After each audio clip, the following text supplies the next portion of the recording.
Hi everyone! Handel's lessons for Princess Anne range from simple bass lines for harmonization through to partimento fugues and are an excellent source of practice material, each probably intended to be worked and reworked in a variety of ways. And while I'm not suggesting you restrict yourself to only realizing the exercises using Handel's recommendations, it's probably a good idea to attempt at least one of your realizations using his guidelines. The first lessons, titled Triads and Root Position, for example, should probably initially be attempted using only these chord types. This possible four-part harmonization, for example, uses only root position triads, and while the soprano may be a little boring with the repeated Cs, I tried wherever possible to use the common technique of alternating the vertical fifth between two parts of one chord and the octave between two parts of another.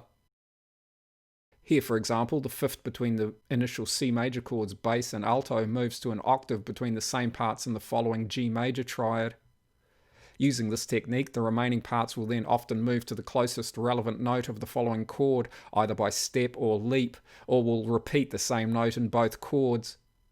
Again, between the first two chords of this example, C major's doubled root note in the soprano and third degree in the alto both descend by step to the third and fifth degrees of G major.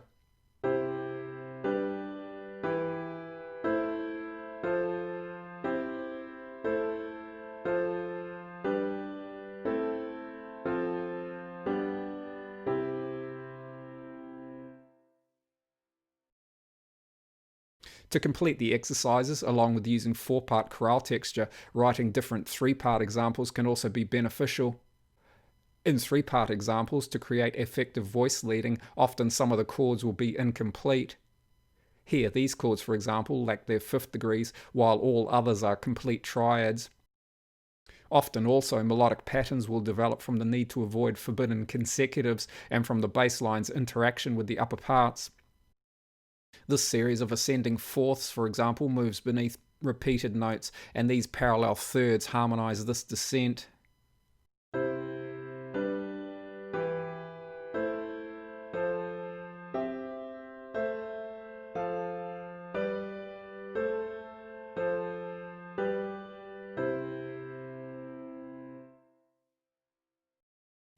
Once a three-part framework is established, it may be embellished in various ways, such as using continuous eighth notes in the top and then middle parts, and then sharing the eighth notes between both.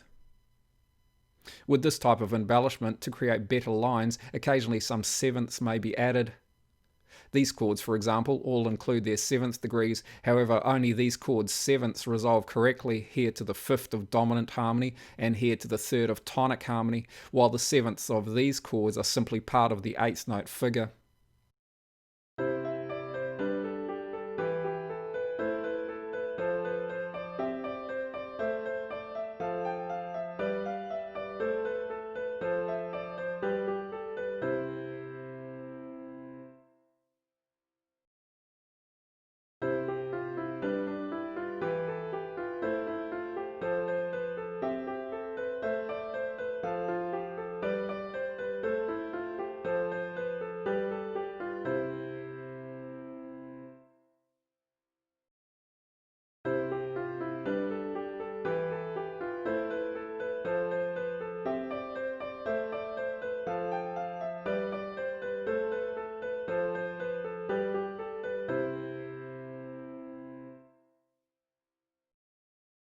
I hope you found this useful. Thanks for watching. See you next time.